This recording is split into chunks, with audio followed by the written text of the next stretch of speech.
Bon, imaginons la situation. On débarque dans un nouveau pays pour une mission professionnelle. L'excitation est là, bien sûr, mais très vite, on se heurte à un mur. Et ce mur, c'est pas la négociation d'un gros contrat. Non, pas du tout. C'est au supermarché. En essayant de demander un truc tout bête, c'est cette petite panique du quotidien qui arrive en premier. Oui, et c'est un excellent point de départ. En se plongeant dans la documentation de Cabinet Action, on voit tout de suite que le sujet, ce n'est pas de devenir un expert en littérature anglaise. Non, clairement pas. Le sujet, c'est ce qu'on pourrait appeler l'anglais de survie. C'est l'ensemble des outils pour être autonome, fonctionnel, et ce, tout de suite. Le bilinguisme, c'est pour plus tard. Là, on parle d'être opérationnel demain. C'est exactement ça. Des sources qu'on a analysées insistent beaucoup là-dessus. L'anglais devient une sorte de couteau suisse, pas juste pour le bureau, Ah non, mais pour les bases. Trouver un logement, comprendre comment fonctionnent les transports, faire ses démarches, bref, tout ce qui permet de passer de touriste un peu perdu à résident qui gère son quotidien. tout à fait. Ici, l'anglais n'est pas présenté comme un luxe, mais vraiment comme le principal outil d'adaptation. C'est le vecteur pour tout gérer.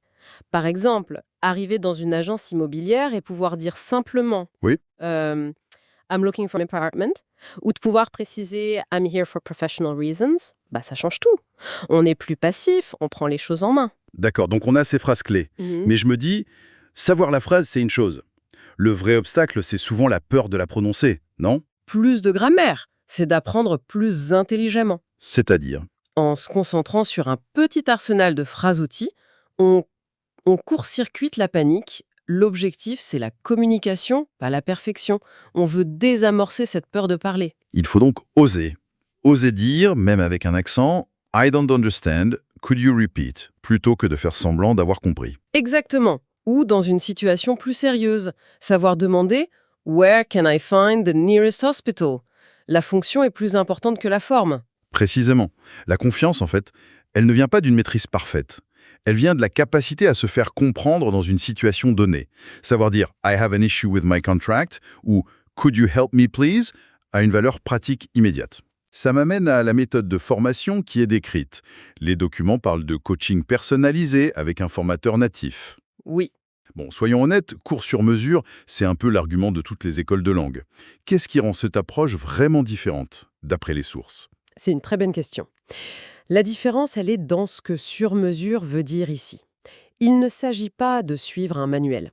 Il s'agit de faire des jeux de rôle basés sur la réalité de la personne. Ah oui, d'accord. Si on doit préparer une réunion, on va s'entraîner sur sa propre présentation.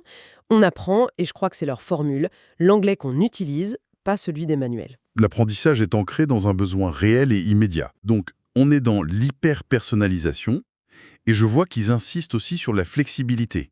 Les cours en visio, les horaires adaptables, c'est essentiel quand on gère un déménagement et un nouveau job en même temps. Oui, et tout ça est très cohérent. L'approche est pragmatique du début à la fin. Et la finalité l'est aussi.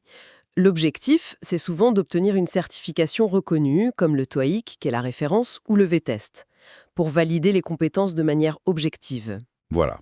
Ce n'est pas juste se sentir plus à l'aise, c'est le prouver. On part d'un besoin concret et on arrive à un résultat tangible. La boucle est bouclée. Merci d'avoir écouté cet épisode. Si vous souhaitez survivre, vous adapter et travailler sereinement en anglais à l'étranger, découvrez les formations pratiques et efficaces de Cabinet Action sur cabinetaction.fr. À très bientôt pour un nouvel épisode.